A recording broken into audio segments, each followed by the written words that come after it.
Before I bring this dude out, y'all gotta make some noise. Straight out of Richmond, California, Locksmith! No, I didn't like that a lot. We in here for his release, this dope ass album, you know what I'm saying, Lock the Goals. Y'all need to give it up one time for my man, Locksmith! What's good, man? We out here brick and mortar, San Francisco. We got Locksmith, man. Say what's up to the people real quick. How's it going, people? Sit right there, man. So we out here for, you know, opening, showing off the lofty goals, man. You tell the people your personal opinion. What does this album mean to you? It means a lot to me. I think it symbolizes growth. You know, you talk about the title, Lofty Goals.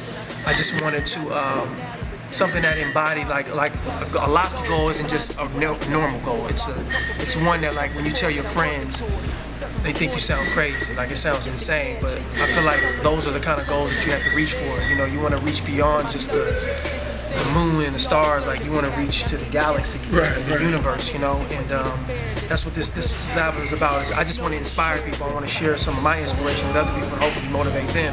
So it's just, you know, it's a continuation of other things that I've been doing, but I feel like it represents growth, man. You know, as a human being. I mean, hopefully you mature from your last album to the new album. I definitely sense that in this album, in the sense that it's crazy. Like, even though you've been in the game for like 10 plus years, it still sounds like you're kind of reborn in this album. Would you agree with that? Or? I mean, I hope so.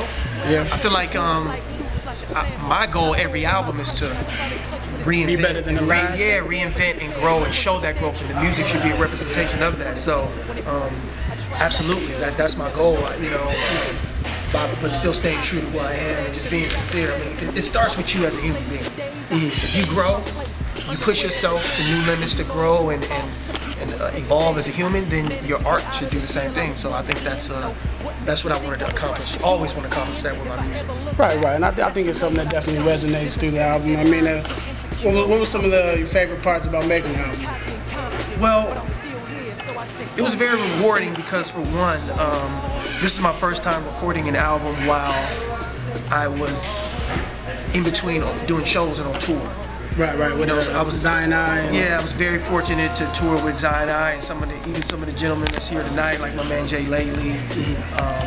But you know, Europe. You know, I went to Europe a couple times. Did you just come back from Australia too? Australia. How was that, man? Oh, it's beautiful, man. I mean, there's nothing better, man, than going on the road, performing songs. But at the same time, it takes you kind of out of that creative element too. So you kind of find the time in between hotel rooms. Or when I was in Australia, I had quite a bit of downtime, like during the week, so I could go down to the beach and write, get some stuff together, and it's inspiring, you know.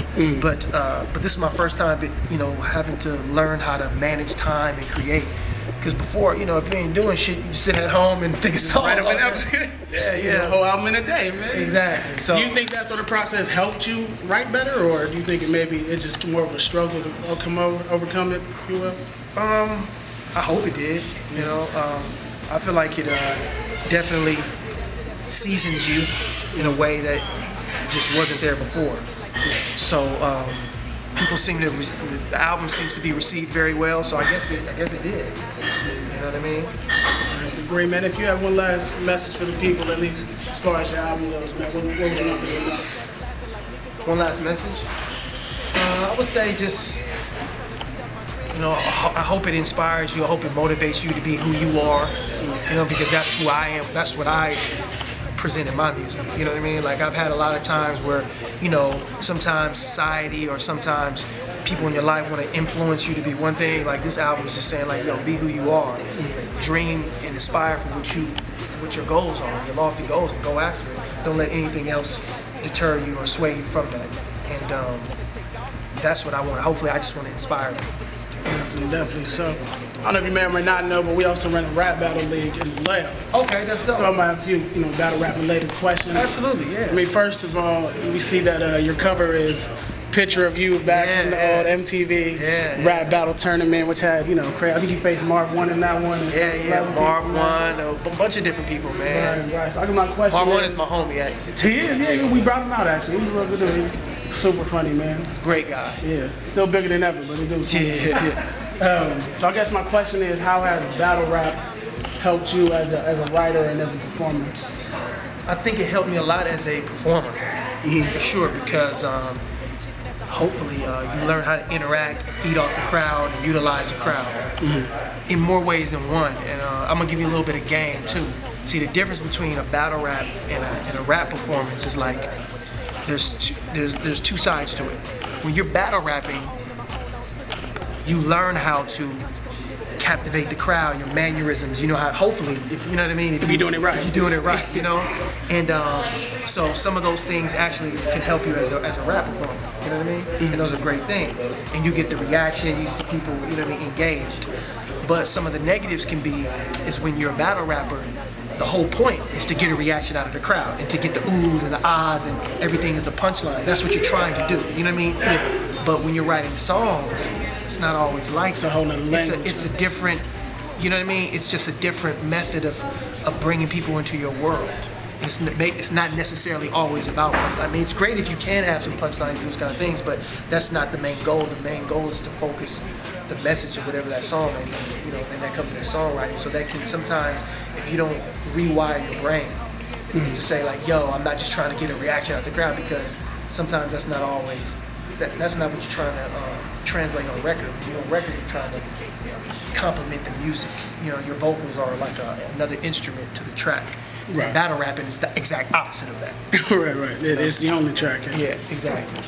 So I guess, you know, another question of battle rap would kill me if I didn't ask, man. Did you sudden influx of longtime greats making it back, you know, Cassidy, Mr. Fab? I guess the question is, would you ever come back and join battle rap, step back in the ring one more time?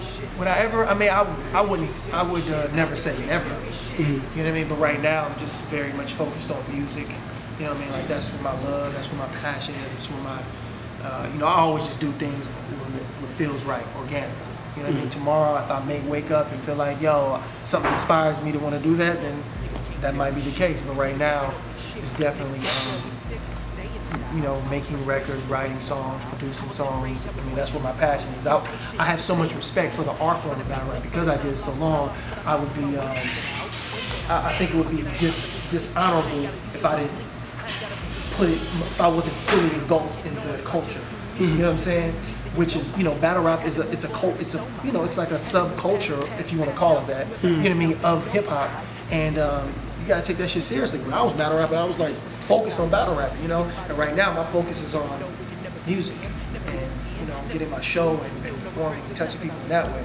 So I would never want to disrespect the art that I grew up on by just saying, I'm just gonna step back in and, you know what I mean, just do whatever. You know, I'm just like, yo, I want to be dope at whatever I do. Right. I mean, I think I would be, but I'm just saying. I'm just saying, I know my, you know what I mean, my focus is somewhere else. Right. You know, and it shows, because, you know, like you said, there's definitely see the maturation between albums. And have you been keeping up with battle rap? Have you seen any? What's the last battle you seen, man? The last battle I saw was Murder Mook and Loaded Lux. That was the last one I saw. What do you think of that one? I thought it was a good battle. I mean, I think Murder Mook, I mean, I have a tremendous amount of respect for both of them. I think, you know, obviously Mook got the edge in that one because I feel like he just probably, I don't know, I can't remember exactly, but I definitely feel like he maybe just played to the crowd better, a better way to translate it better. Whereas, you know, Lux is a very intricate dude, very intricate. You know what I mean? Not saying Mook isn't easy, but I think that for that particular night, whatever the case was, people were able to process it in an easier way. They're both incredible. Definitely, man. Good looking out. Thank you for coming out, man.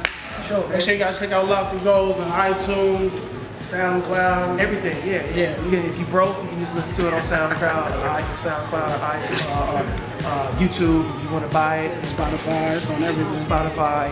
Yeah, I mean, it's everywhere. It's everywhere. I mean, I'm gonna get paid either way. Either way, you motherfucker. You know what I'm saying? If you go to YouTube, I'm gonna monetize that. If you go to SoundCloud, I'm gonna get my paper off that. Whatever it is. Man, Locksmith, Infamouz Battles, MackMoli, man, signing out. Thank you.